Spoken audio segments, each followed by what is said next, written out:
بسم اللہ الرحمن الرحیم۔ ناظرین السلام علیکم، میں ہوں آپ کا میزبان صابر شاکر، وفاقی دارالحکومت اسلام آباد سے کچھ تازہ ترین اطلاعات اور کچھ اہم خبریں۔ لیکن سب سے اہم خبر اس وقت ہے لندن میں، کیونکہ لندن ہمارا اس وقت ہے سب کیپٹل، دوسرا دارالخلافہ کہہ لیں آپ، کیونکہ تمام اہم امور لندن میں انجام پا رہے ہیں۔ اور سب سے بڑھ کر یہ کہ سپہ سالار کا فیصلہ، اب سپہ سالار کا فیصلہ تقریباً ہمارے وزیر اعظم 3-4 دن سے لندن میں مقیم ہیں، اور پاکستان سے نکلے ہوئے ان کو کافی دن ہو گئے ہیں۔ پہلے وہ مصر میں تھے، مصر سے واپس وہ پہنچ گئے لندن، اسلام آباد جانے کے بجائے، اور یہیں پہ ساری مشاورت ہو رہی ہے۔ ہمارے وزیر دفاع بھی لندن میں موجود، ملک احمد خان بھی لندن میں موجود، تو اہم ترین مشاورت چل رہی ہے، اور وہ اہم ترین مشاورت ہے نئے آرمی چیف کی تقرری۔ صبح کچھ خبر آتی ہے، شام کو کچھ، اور دوپہر کو کچھ۔ اب میں نے آپ کو پچھلے ویلاگ میں بتایا تھا کہ اب جو اگلا 48 گھنٹے ہیں وہ بڑے ہی افواہوں کے ہیں، فیک نیوز، افواہیں، فیڈڈ خبریں، واٹس ایپ گروپ بڑا متحرک ہوا ہے، اور اس واٹس ایپ گروپ کے ذریعے بہت ساری خبریں پھیلائی جائیں گی، چلوائی جائیں گی، رکوائی جائیں گی، یہ سب کچھ ہوتا رہے گا، اور وہی کچھ عین توقع کے مطابق ہوا۔ پچھلا جو ویلاگ میں نے جیسے ہی کروایا، ایئر ہوا، اور اس کے بعد خبریں آنا شروع ہو گئیں۔ خبریں یہ آنا شروع ہوئیں، میری اطلاع کے مطابق، میری اطلاع یہی تھی کہ ابھی تک آرمی چیف کے بارے میں کوئی حتمی فیصلہ نہیں ہوا، جانے کا تو طے ہے، لیکن اگلے جو آ رہے ہیں ان کے بارے میں ابھی تک کچھ طے نہیں تھا، کیونکہ ہرڈلز کافی آئی ہوئی ہیں درمیان میں، اور مشاورت کا سلسلہ، اور اس وقت آپ کو معلوم ہے کہ موجودہ جو مراسلہ سرکار ہے وہ چوں کا مربع ہے، اور ایک ایک ووٹ جمع کر کے یہ حکومت بنی ہے، اور وہ بھی ایک ووٹ کے فرق سے۔ دوسری جانب باجوہ صاحب کی اپنی لائکنگ اور ڈس لائکنگ ہے، وہ بھی آپ کو اندازہ ہے کہ اگلے سپہ سالار وہ کس کو کمان دینا چاہ رہے ہیں، ان کی خواہش کیا ہے کہ میں کس کو چھڑی تھما کے جاؤں۔ لیکن یہ تو چھڑی تھمانے کا وقت تو بعد میں آئے گا۔ پہلے میں اگر آپ کو بتا دوں کہ خبر چلی جب کہ ابھی ادھر ہی تھے شہباز شریف صاحب، نواز شریف صاحب لندن میں موجود تھے، اور وہاں پہ خبر چلائی گئی کہ فیصلہ ہو گیا، اور فیصلہ ہو گیا، شہباز شریف صاحب پاکستان روانہ ہو گئے، یہ سب کچھ ہو گیا، اور فیصلہ ہونے کے بعد پھر یہ بھی بتا دیا گیا کہ جناب سینئر موسٹ کی تقرری ہونی ہے۔ یہ خبر چلوائی گئی، یہ خبر باقاعدہ طور پہ چلوائی گئی۔ اب واٹس ایپ گروپ نے چلوائی ہے یا کس نے چلوائی ہے، یہ آپ تھوڑا سا آپ بھی ذرا کوشش کریں، میں بھی کرتا ہوں۔ جیسی خبر چلی، اور تقریباً ایک دو گھنٹے تک یہ خبر ہوتی رہی، اس خبر کو اچھی طرح ڈھول پیٹا گیا، اور ڈھول پیٹنے کے بعد پھر وزیر دفاع خواجہ آصف صاحب میدان میں آتے ہیں، اور وہ کہتے ہیں، ٹویٹ کرتے ہیں وہ، کہ میڈیا میں کیا سرائی ہو رہی ہے کہ لندن میں نواز شہباز میٹنگ میں آرمی چیف کی تقرری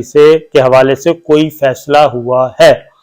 اس سلسلے میں مشاورت ضرور ہوئی ہے، لیکن فیصلہ انشاءاللہ آئینی عمل کے آغاز کے بعد مشاورت سے ہوگا۔ اب یہ چلوایا گیا، جی خبر بھی چل گئی جس نے چلوائی،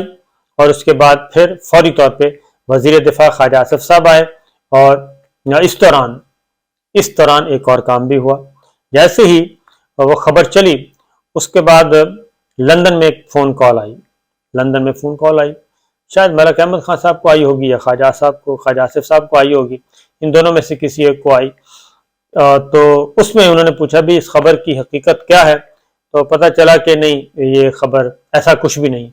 تو پھر انہوں نے کہا کہ اس کی وضاحت کر دیں، تو وہ فوری طور پہ وضاحت بھی ہو گئی۔ خواجہ آصف صاحب نے پھر وضاحت کر دی کہ جناب ابھی کوئی فیصلہ نہیں ہوا، مشاورت کی جا رہی ہے۔ تو اس لیے میں پھر یہی کہوں گا کہ یہ معاملہ اتنا سادہ ہے نہیں، یہ کافی پیچیدہ معاملہ ہے، اور اگر یہ اتنا سادہ معاملہ ہوتا تو پھر اتنی بڑی اکھاڑ پچھاڑ کرنے کی ضرورت کیا تھی۔ اتنی بڑی اکھاڑ پچھاڑ اس لیے کی گئی ہے کہ یہ معاملہ اتنا سادہ نہیں ہے۔ ہوئی تاخیر تو کچھ باعث تاخیر بھی تھا، سمری نہیں آ رہی، سمری منگوائی جا رہی ہے، سمری نہیں آ رہی۔ اب جو تازہ ترین اطلاعات ہیں وہ یہ کہ جی کہ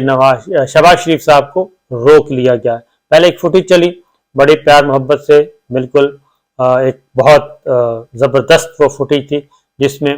ایک دوسرے کو پیار کیا جا رہا ہے، نواز شریف صاحب شہباز شریف صاحب دونوں بھائی ایک دوسرے کو پیار کر رہے ہیں، تھپکی دے رہے ہیں، رخصت کر رہے ہیں۔ پھر شہباز شریف صاحب کی ٹویٹ بھی آئی نواز شریف صاحب کے بارے میں، یہ ساری چیزیں، اور اس کے بعد پھر اچانک خبر آئی کہ نہیں شہباز شریف صاحب کو روک لیا گیا ہے۔ تو میں آپ کو بتا دوں اس سلسلے میں 2-3 باتیں آپ کو بتا دیتا ہوں کہ ابھی تک کوئی فیصلہ نہیں ہوا، اور جب فیصلہ ہوگا تو تبھی معلوم ہوگا۔ فی الوقت جو ٹیلی فون کھڑک رہے ہیں، ایک دوسرے کو وضاحتیں دی جا رہی ہیں، ایک دوسرے کو راضی کرنے کی کوشش کی جا رہی ہے۔ ایک پل میں، ایک لمحے میں ادھر ہو جاتا ہے معاملہ، ایک لمحے میں دوسرے لمحے معاملہ کچھ اور رخ اختیار کر جاتا ہے۔ تو ہر کوئی اپنے اپنے گھوڑے دوڑا رہا ہے، اور دیکھتے ہیں کہ کس کے کون سے گھوڑے کامیاب ہوتے ہیں۔ بہرحال ہم تو یہی کہیں گے کہ اس کو بالکل ایک نارمل وے میں اس مسئلے کو حل ہونا چاہیے تھا، لیکن بدقسمتی ہے ہماری، اور اس سے ہمارے ادارے کو بہت زیادہ نقصان ہو رہا ہے، افواج پاکستان کو نقصان ہو رہا ہے، پاکستان کو نقصان ہو رہا ہے، پاکستان کی ساکھ متاثر ہو رہی ہے کہ ہم کیسے بیوقوف لوگ ہیں کہ ہم ایک اپائنٹمنٹ کے لیے پوری دنیا میں اس وقت ڈھول پیٹا جا رہا ہے، اور پوری دنیا کو پتہ ہے کہ پاکستان میں یہ لڑائی چل رہی ہے۔ تو یہ ایک خطرناک رجحان ہے، اس کو ختم ہونا چاہیے۔ دوسری جانب ایک میں پھر بتا دوں آپ کو کہ نواز شریف صاحب نے بہت بڑی شرط عائد کی ہے، بہت بڑی شرط۔ 9 من تیل، وہ کہتے ہیں کہ نہ 9 من تیل ہوگا نہ رادہ ناچے گی، تو 9 من سے بھی 18 من تیل کا انتظام کہتے ہیں جی کر لیں، تو سوچا جا سکتا ہے کہ آپ کو شارٹ ٹرم کے لیے آگے فردر آپ کی بڑھا دیا ہے مدت، کیونکہ مارچ میں جو ہے اگلی پوسٹنگ اس کو یقینی بنانے کے لیے کہ ٹھیک ہے مارچ تک اگر آپ کنٹینیو کرنا چاہتے ہیں تو پھر پنجاب حکومت واپس مل جائے تو اچھی بات ہے، پنجاب حکومت مل جائے اور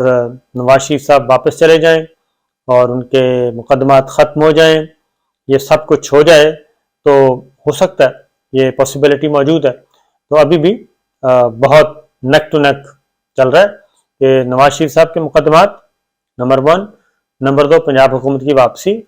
اس کے بعد نواز شریف کی میاں صاحب کی واپسی پاکستان میں۔ تو یہ 3 چیزیں ہیں، یہ پیرالل چل رہی ہیں۔ دوسرا ایک اور بھی معاملہ ہے کہ اگر کسی نتیجے پہ نہ پہنچا جا سکے، اب اگلی بات یہ ہے کہ اگر مزاحمت جو ہے وہ اسی طریقے سے جاری رہی اور اتفاق نہیں ہوتا، خاص طور پہ پنڈی اور اسلام آباد کا نئی اپائنٹمنٹ کے معاملے میں، پنڈی اور اسلام آباد کا نئی اپائنٹمنٹ کے بارے میں اگر اتفاق نہ ہوا تو پھر کیا کیا جائے گا؟ پھر یہ جو کھیر ہے وہ ٹیڑھی انگلی سے کیسے نکالی جائے گی؟ یہ بھی اس پلان پہ بھی بات چیت ہو رہی ہے، اس پہ بھی سوچا جا رہا ہے کہ اگر ٹیڑھی انگلی سے نکالنا پڑے تو پھر اس کا کیا طریقہ ہے۔ تو پھر ٹیڑھی انگلی سے جو کام کرنا ہے تو اس کے لیے تھوڑا سا سیفٹی میجرز لینا مقصود ہے، اور شہباز شریف صاحب کا جو لندن میں رکنا ہے یہ کافی معنی خیز ہے، یہ معمولی نہیں غیر معمولی معاملہ ہے۔ اور میں تو یہ بھی سن رہا ہوں، میں تو یہ بھی سن رہا ہوں کہ ہو سکتا ہے کہ نوٹیفیکیشن جو ہے وہ یہیں سے جاری کر دیا جائے، یعنی کہ میاں صاحب یعنی کہ پرائم منسٹر صاحب باہر ہوں اور پاکستان سے، اور نوٹیفیکیشن ایشو کر دیا جائے نئے آرمی چیف کا۔ اس پہ بھی معاملہ چل رہا ہے کہ یہ بھی ایک آپشن ہے۔ وہ کہتے ہیں کہ زور بازو کتنا ہے یار میں، تو وہ بھی دیکھا جا سکتا ہے، وہ بھی سوچا جا رہا ہے، تو لہٰذا انتظار کیجئے۔ دوسری جانب خان صاحب جو ہیں وہ کسی قسم کا کوئی کمپرومائز کرنے کے لیے تیار نہیں ہے۔ خان صاحب نے اپنی ریڈ لائن، گرین لائن نہیں ریڈ لائن بتا دی ہے کہ یہ ہے میرا 0 پوائنٹ، اس سے آگے میں نہیں جا سکتا، اور وہ بھی دونوں معاملات میں، الیکشن کے معاملے میں بھی اور تقرری کے معاملے میں بھی، دونوں معاملات میں خان صاحب نے بھی ایک آخری ریڈ لائن جو ہے وہ انہوں نے دے دی ہے کہ یہ سرخ لائن ہے میرے لیے، اس سے آگے میں نہیں جا سکوں گا اور نہ ہی اس طرف کسی کو آنے دوں گا۔ لہذا خان صاحب بھی اپنے موقف پر ڈٹے ہوئے ہیں اور انہوں نے کہا ہے کہ ٹھیک ہے، سوچ لیں، آپ اگر آپ قبل از وقت بھی نوٹیفیکیشن جاری کرنا چاہتے ہیں تو کر لیں، مجھے کوئی اعتراض نہیں، لیکن پھر ضروری ہے کہ ایسا نہ ہو کہ اس کے بعد بھی کوئی گڑبڑ ہو جائے، تو لہٰذا وہ اپنا تیاری کر رہے ہیں بھرپور قسم کی۔ ایک طرف انہوں نے پوز دیا ہوا، 2 دن سے ان کی تقریریں، ایک دن تقریر ان کی سخت ہوئی پہلے دن، اس کے بعد ان کی تقریر نرم ہوئی گجرات والی، اور اب وہ انتظار کر رہے ہیں کہ 2-3 دن ہیں آپ کے پاس، ذرا سوچ لیں۔ اور یہ 2-3 دن ہی امپورٹنٹ ہے، اسی لیے شاید شہباز شریف صاحب بھی لندن میں رک گئے ہیں۔ کیا کہنا چاہیے، کامن فرینڈز جو ہیں وہ درمیان میں موجود ہیں اور وہ اس مسئلے کو حل کرنے کی کوشش کر رہے ہیں۔ اس کے بعد جی اگلی بات جو ہے وہ یہ ہے کہ پہلے ذرا ہم کل بھی ہم مبارکباد نہیں دے سکے چیف جسٹس اطہر من اللہ صاحب، اسلام آباد ہائی کورٹ کے بہت ہی نامور قداور جج، آنریبل جج،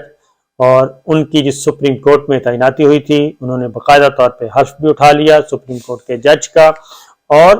بینچ 1 سے انہوں نے کام کا آغاز کیا ہے۔ پہلے دن chief justice of Pakistan justice Umar Tahir Bandial صاحب نے جسٹس اطہر من اللہ صاحب کو اپنے ساتھ بینچ میں شامل رکھا، اور پہلے دن ہی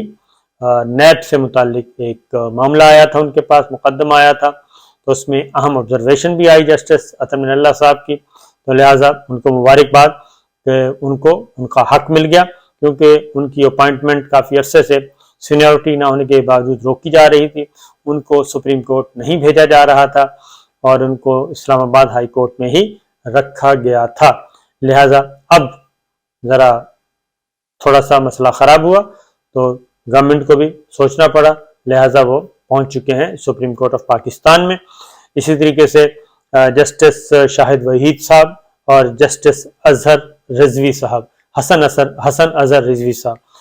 یہ بھی سپریم کورٹ میں پہنچے ہیں، ان کو بھی مبارکباد دی۔ اور پھر سب سے بڑی مبارکباد ہے جسٹس عامر فاروق صاحب کو،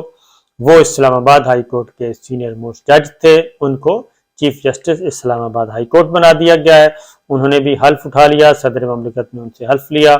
اور انہوں نے بھی اپنا کام کا آغاز کر دیا ہے بطور چیف جسٹس اسلام آباد ہائی کورٹ۔ ہماری خواہش ہے جی کہ خاص طور پہ جسٹس عامر فاروق صاحب سے، چیف جسٹس عامر فاروق صاحب سے، کہ ان پہ بڑی بھاری بھرکم ذمہ داری ہے، وہ اسلام آباد ہائی کورٹ کو ہیڈ کریں گے، تو امید کرتے ہیں کہ وہ ہیومن رائٹس کے حوالے سے، عام شہریوں کے مسائل کے حوالے سے، بنیادی حقوق کے حوالے سے، ماحولیاتی آلودگی کے حوالے سے بہت ہی اہم قدم اٹھائیں گے اور ایک تگڑے جج کے طور پہ سامنے آئیں گے۔ اجازت دیجیے، اللہ حافظ۔